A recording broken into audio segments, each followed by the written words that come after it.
I'm going to teach you how to add a chart via the Lucid chart add-on.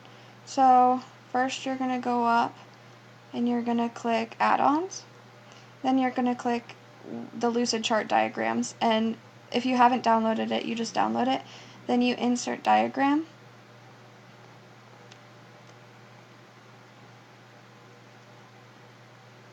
And we do love your ad. Thank you. Add-on. I don't want to leave a review. Then you're going to click My Diagrams, and you're going to click basically the diagram that you want. If you haven't made a diagram, you go in and make it, but basically you go click the plus sign, and it'll insert it. And it's really awesome because you can make Venn diagrams, you can make bubble maps, you can make a bunch of diagrams to add to your assignment, and it'll help you with your education assignment by showing kids like different information.